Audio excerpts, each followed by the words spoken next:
রাধে রাধে।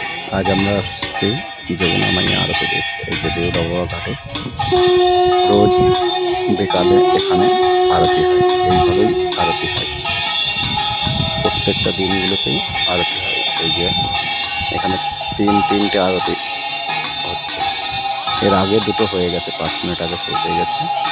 এই যে এখানে রোজ আরতি হবে দেউরাবাবা ঘাটে।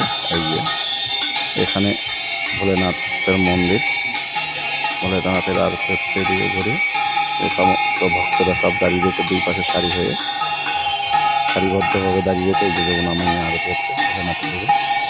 যমুনা মাইয়া আরতি, যমুনা মাইয়া কি জয় হোক।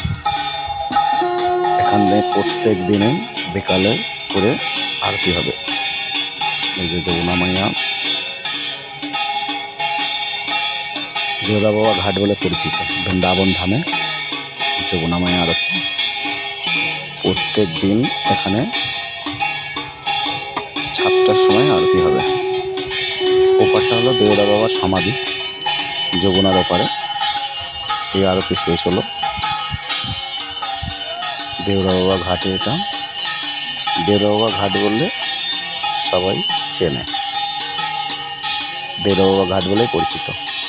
এখানে প্রত্যেক দিন সন্ধ্যা 7টার সময় আরতি হয়। যমুনা মাইয়া আরতি, যমুনা মাইয়ার জল অনেক কমে গেছে।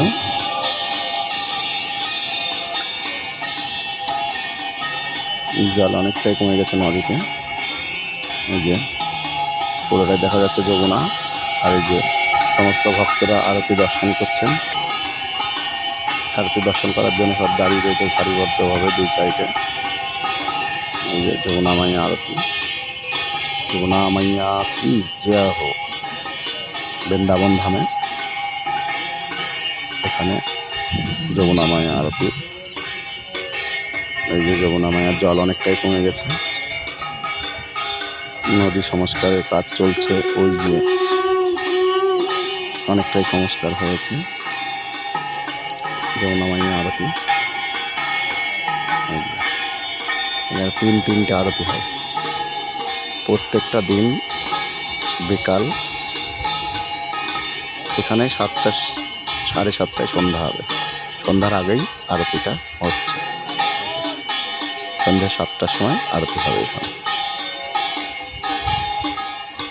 একাদশী দিনগুলোতে 5টা করে আরতি লাগে এখানে। একাদশীর যে সমস্ত দিনগুলো থাকে পারণে 5টা করে আরতি লাগে। আজকে তো 3টে, প্রত্যেক দিনে 3টে লাগে। এই যে যমুনা মাইয়া আরতি বৃন্দাবন ধামে। রাধে রাধে। এই যে সময় এক মহারাজজি এসছেন যমুনা দর্শনে। এই যে মহারাজজির সাথে এনারা এসছেন। এই যে সমস্ত ভক্তরা এসছে যমুনা দর্শন করতে। মহারাজজি এসছেন, আশ্রমের মহারাজ। এই যে ভোলেনাথ দেউরাবাবা ঘাটে যে বলে পরিচিত। এই যে ভোলেনাথ দেউরাবাবা ঘাটের ভোলেনাথ মন্দির, যেটা সেই ভোলেনাথজি। এই মন্দির ভোলেনাথজির মন্দির, এই ভোলেনাথজি।